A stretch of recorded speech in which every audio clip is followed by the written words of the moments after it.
বন্ধুরা, আসলে নারীর কোন অঙ্গটি যা প্রতি রাতে নির্লজ্জভাবে টিপলে এবং চুষলে আচানক অপার ধনের প্রাপ্তি হতে শুরু করে? মানুষ নারীর কোন অঙ্গটি টিপে এবং চুষে ধনী হয়ে ওঠে? যে মানুষ নারীর এই অঙ্গটি টেপে এবং চষে, দেবী লক্ষ্মী সর্বদা তার ঘরে বাস করেন, আর মহালক্ষ্মীর আশীর্বাদ সর্বদা তার মাথার ওপর থাকে।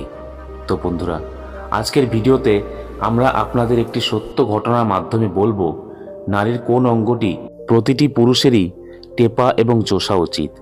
বন্ধুরা, অসম্পূর্ণ জ্ঞান বিশেষ সমান হয়ে থাকে, তাই ভিডিওটি মাঝপথে ছেড়ে যাবেন না।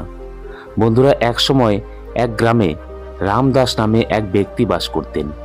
তিনি তার স্ত্রীর কারণে খুব কষ্ট পেতেন, কারণ তার স্ত্রী সবসময় ছোট ছোট বিষয় নিয়ে তাকে তিরস্কার করত।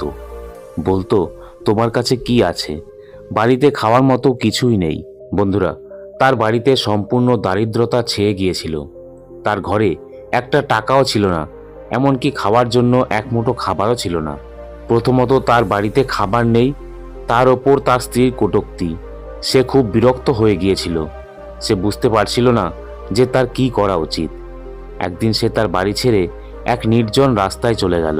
তিনি খুব নির্জন রাস্তায় হাঁটছিলেন। এমন সময় তিনি একজন ঋষিকে তপস্যা করতে দেখলেন। সে গিয়ে তার কাছে বসল। যখন সাধু তার তপস্যা শেষ করলেন, রামদাস তার সামনে জোরে জোরে কাঁদতে লাগলেন। সাধু রামদাসকে জিজ্ঞাসা করলেন, হে পুত্র, তোমার কি সমস্যা? তুমি কাঁদছো কেন?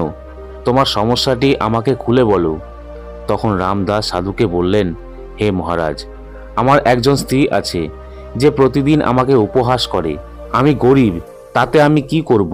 আমি যতই কাজ করি না কেন, আমি টাকা আয় করতে পারছি না।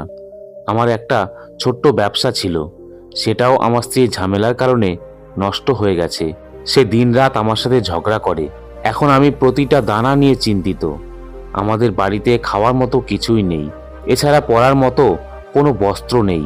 কিন্তু আমি আমার স্ত্রীকে বুঝিয়ে বলি যে সে যেন আমাকে ঠাট্টা না করে এবং আমার সাথে ঝগড়া না করে, কিন্তু সে মোটেও আমার কথা শোনে না।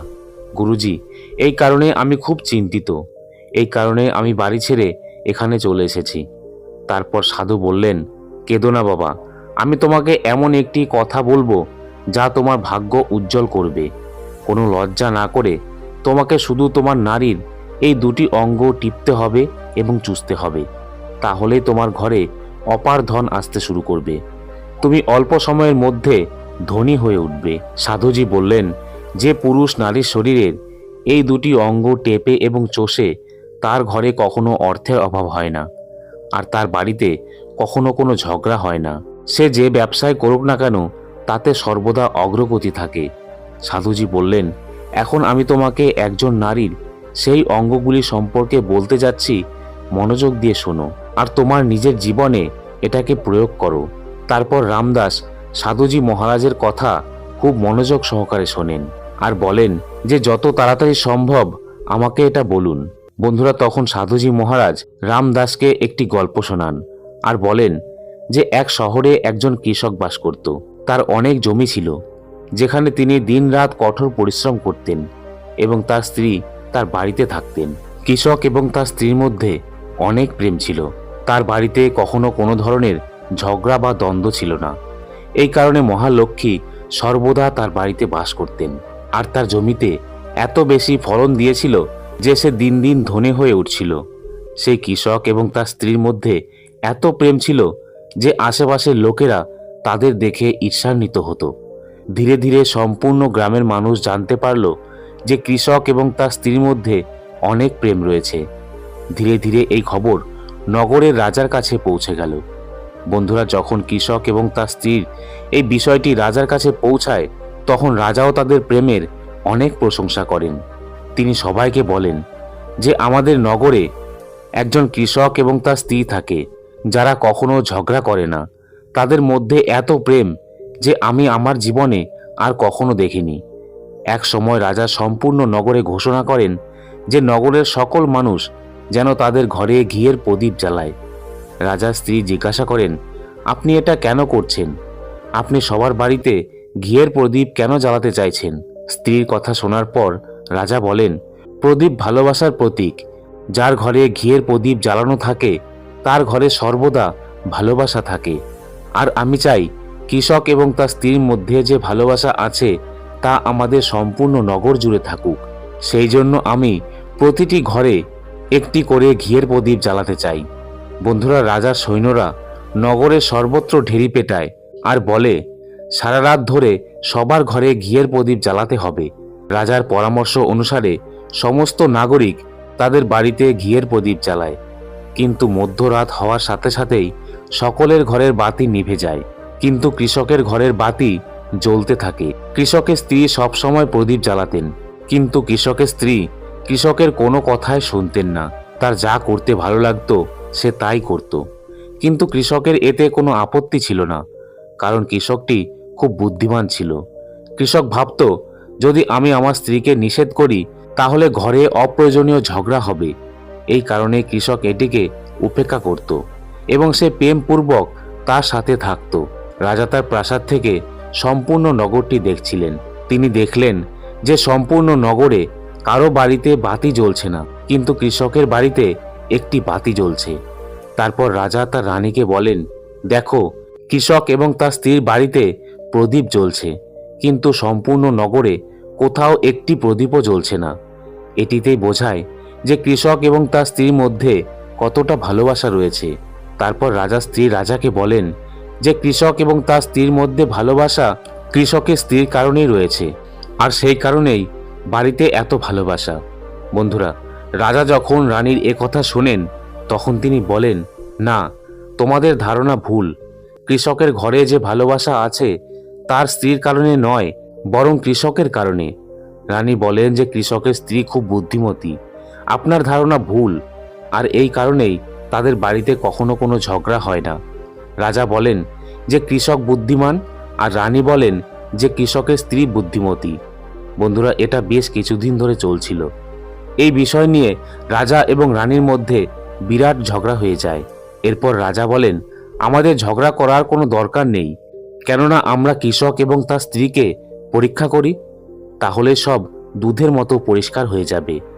অনেক ঝগড়ার পর রাজা এবং রানী উভয়ে এই বিষয়ে একমত হন, আর উভয়ই পরীক্ষা নেওয়ার জন্য প্রস্তুত হন। তারপর রাজা একজন পুরুষ সৈনিককে ডাকেন আর সৈনিককে বলেন, তুমি কৃষকের কাছে যাও, আর আমি তোমাকে যা প্রশ্ন করছি তা গিয়ে তাকে বলো। পুরুষ সৈনিকটি বলেন, ঠিক আছে মহারাজ। রাজার কথা শুনে সেই সৈনিক কৃষকের কাছে যায়। সেই সময় কৃষকের স্ত্রী মাঠে গিয়েছিলেন, কিন্তু কৃষকের শরীর ভালো ছিল না, যার কারণে সে মাঠে যায়নি। এই সময় সৈনিক কৃষকের বাড়িতে পৌঁছায় এবং কৃষককে বলেন যে আমি রাজদরবার থেকে এসেছি, রাজা আমাকে পাঠিয়েছেন। কৃষক বলেন, বলুন, আমি আপনাকে কিভাবে সেবা করতে পারি? আপনি বসুন, আমি আপনার জন্য জল নিয়ে আসি। তারপর সৈনিক বলেন, না, তোমাকে কিছু আনতে হবে না, আমি রাজার সৈনিক, আমি তোমার কাছে রাজার খবর নিয়ে এসেছি। তারপর কৃষক বলেন, ঠিক আছে, বলুন, রাজা মশাই আমার জন্য কি খবর পাঠিয়েছেন? সৈনিক বলল, কৃষক, রাজা বলেছেন যে যদি তুমি তোমার স্ত্রীকে ছেড়ে দাও তাহলে রাজা তোমাকে প্রচুর হীরা জহরত উপহার দেবেন এবং তোমার জমির দ্বিগুণ জমি তোমাকে দেবেন। এছাড়াও প্রাসাদের অর্ধেক তোমাকে দেওয়া হবে। কিন্তু কৃষকের দেওয়া উত্তরটি শোনার মতো ছিল। কৃষক বলল, রাজা তার সম্পূর্ণ সাম্রাজ্য আমাকে দিলেও আমি আমার স্ত্রীকে ছেড়ে যাব না। যান, আপনার রাজাকে এই কথা বলুন। সৈন্যটি গিয়ে রাজাকে সবকিছু খুলে বললেন। সেই সময় রানী সেখানে ছিলেন এবং সৈনিকের কথা শুনছিলেন। শোনার পর রানী বললেন, আপনি কৃষককে পরীক্ষা করেছেন, কিন্তু কৃষকের স্ত্রীকে পরীক্ষা করেননি। এইভাবে আমরা কিভাবে জানতে পারি যে কে বুদ্ধিমান? এরপর রানী বললেন, আমি কৃষকের স্ত্রীকে পরীক্ষা করতে চাই। যখন উভয়ের পরীক্ষা করা হবে তখনই আমরা জানতে পারবো যে কে বুদ্ধিমান। তারপর রানী একজন সৈনিককে ডেকে বললেন, আমার বার্তা কৃষকের স্ত্রীর কাছে পৌঁছে দাও, আর মনে রাখবে এটা কেবল তখনই বলবে যখন কৃষক বাড়িতে থাকবে না।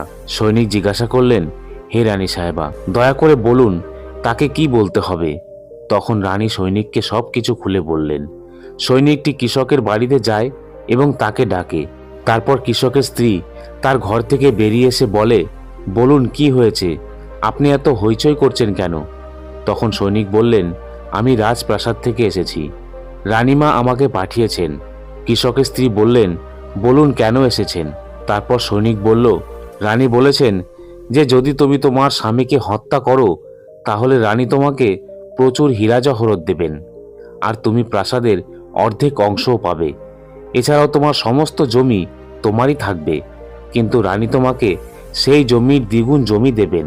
এই কথা শুনে কৃষকের স্ত্রী রাজি হয়ে যায় এবং সে বলে, ঠিক আছে, যদি রানী সাহেবা আমাকে এটা দেয় তাহলে আমি এটা গ্রহণ করব।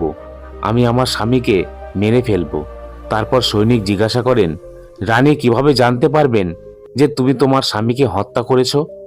তারপর কৃষকের স্ত্রী বলেন, যখন আমি কৃষককে হত্যা করব তখন আমার ঘরের যে প্রদীপটি জ্বলছে তা আমি নিভিয়ে দেব, তবেই আপনি জানতে পারবেন যে আমি কৃষককে মেরে ফেলেছি। এরপর সৈনিকটি কৃষকের স্ত্রীর কথা শুনে প্রাসাদে ফিরে যায় এবং রানীমাকে সবকিছু খুলে বলেন। কৃষকের স্ত্রীর কথা শুনে রানী খুব অবাক হয়ে গেলেন।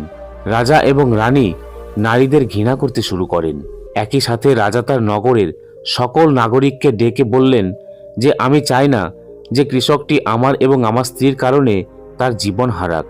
তোমরা ওই কৃষকের বাড়িতে যাও এবং তাকে সবকিছু বলো আর সেই কৃষককে বাঁচাও, না হলে কৃষকের স্ত্রী তাকে মেরে ফেলবে। এরপর সৈন্যরা কৃষকের বাড়ি যেতে যেতে ভাবে যে কৃষকের স্ত্রী রাতে কৃষককে মারবে এবং বাতি নিভিয়ে দেবে। এর আগেই আমরা কৃষকের বাড়িতে পৌঁছে যাব আর কৃষককে বাঁচিয়ে নেব। বন্ধুরা, রাজার সৈন্যরা কৃষকের বাড়িতে পৌঁছানোর সাথে সাথেই তারা দেখতে পায় কৃষকটি মৃত অবস্থায় পড়ে আছে। তখন সৈনিক কৃষকের স্ত্রীকে বলেন যে তোমাকে রাতে কৃষককে হত্যা করতে বলা হয়েছিল, কিন্তু তুমি এখনই কৃষককে কেন মেরে ফেললে? তারপর কৃষকের স্ত্রী বলে যে কৃষককে আমাকে মারতেই হতো, রাতে আমাকে কেবল বাতি নিভিয়ে দিতে হতো, সেই জন্য আমি প্রকাশ্য দিবালোকে কৃষককে হত্যা করেছি। সব সৈন্যরা তৎক্ষণাৎ কৃষকের বাড়ি থেকে পালিয়ে যায় আর রাজা রানীকে সবকিছু খুলে বলেন। রাজা রানী রাগে ক্ষিপ্ত হয়ে ওঠেন। এরপর রাজা ও রানী তাদের সৈন্যদের কৃষকের স্ত্রীকে ধরে আনতে বলেন। সৈন্যরা গিয়ে কৃষকের স্ত্রীকে বন্দি করে নিয়ে আসে। রাজা কৃষকের স্ত্রীকে জিজ্ঞাসা করেন, তুমি এটা কেন করলে? তুমি একজন লোভী মহিলা, তুমি শুধু টাকাকে ভালোবাসো। তখন কৃষকের স্ত্রী উত্তর দিলেন এবং বললেন যে আমার কৃষককে আরও আগেই হত্যা করা উচিত ছিল। আমি শুধু একটা অজুহাত খুঁজছিলাম, কারণ কৃষকের খুবই খারাপ অভ্যাস ছিল, সে আমার সাথে খুব খারাপ ব্যবহার করত। রাজা জিজ্ঞাসা করলেন, কৃষক কি করেছে? কৃষকের স্ত্রী উত্তর দিলেন যে তিনি সবসময় তার আঙুল দিয়ে আমার নাকের ওপরের অংশটি টিপতেন এবং এছাড়াও আমার সাথে আরও একটি খারাপ কাজ করত। সে প্রায়ই তার জিভ দিয়ে আমার কানের পিছনের অংশ স্পর্শ করতেন। রাজা জিজ্ঞাসা করলেন, বলো তো, যখন তোমরা দরিদ্র ছিলে তখন কি কৃষক তোমার সাথে এমন কাজ করত? তখন কৃষকের স্ত্রী বলেন, না মহারাজ, তখন করেনি। তারপর রাজা বললেন, আমি বুঝতে পারছি কৃষক কেন এমন করত। ঠিক সেই মুহূর্তে সাধু রামদাসকে জিজ্ঞাসা করলেন, তুমি কি বুঝতে পেরেছ নারীর শরীরের কোন অঙ্গ টিপে এবং চুষে মানুষ হঠাৎ করে ধন সম্পদ অর্জন করে? তখন রামদাস বললেন, না সাধুজি, আমি এখনো বুঝতে পারিনি। তারপর সাধুজি বললেন, যদি তুমি এখনো বুঝতে না পারো তাহলে আমি তোমাকে আবার বলছি। কৃষক তার স্ত্রীর সাথে প্রথমে যে কাজটি করতেন তা হলো তার আঙুল দিয়ে তার নাকের ওপরের অংশটি টিপতেন। তাই যার বাড়িতে অর্থের অভাব আছে তার উচিত অবশ্যই আঙুল দিয়ে তার নারীর নাকের ওপরের অংশটি টেপা। বন্ধুরা, মহিলাদের নাকের ওপরের অংশটি খুবই শুভ বলে মনে করা হয়। এই কারণেই যে এই কাজটি করে সে সর্বদা ধনী হয়। দ্বিতীয় কাজটি হলো, যদি কোনো পুরুষ তার জিহ্বা দিয়ে তার নারীর কানের পিছনের অংশ স্পর্শ করে তাহলে তার ভাগ্যের দরজা খুলে যায়, সে হঠাৎ করে ধন সম্পদ লাভ করে। এটি ঘটে কারণ দেবী লক্ষ্মী একজন মহিলার কানের পিছনের অংশে বসবাস করেন। যখন আপনি এটি করেন দেবী লক্ষ্মী আপনার ওপর প্রসন্ন হন এবং আপনাকে প্রচুর ধন সম্পদ দান করেন। আর তুমি নিশ্চয়ই একটা কথা শুনেছ যে নারীদের দেবী লক্ষ্মীর রূপ হিসাবে বিবেচনা করা হয়। এই কারণেই এই পৃথিবীতে যে ব্যক্তি এই পবিত্র কাজ করেন তার ঘর ধন সম্পদে ভরে যায়, যা এই গল্পে কৃষক তার স্ত্রীর সাথেও করছিলেন। কিন্তু যখনই তুমি এমন কিছু করবে তোমার স্ত্রীকে সম্পূর্ণ ব্যাপারটা বলা উচিত, না হলে তোমার জীবনেও এমন বিপর্যয় ঘটতে পারে। বন্ধুরা, আজকের তথ্যবহুল ভিডিওটি আপনাদের কেমন লাগলো কমেন্ট করে অবশ্যই জানাবেন। ভিডিওটি ভালো লাগলে একটি লাইক করবেন আর চ্যানেলটিকে সাবস্ক্রাইব করে পাশে থাকবেন। ধন্যবাদ। আজ এই পর্যন্তই, দেখা হবে পরের ভিডিওতে।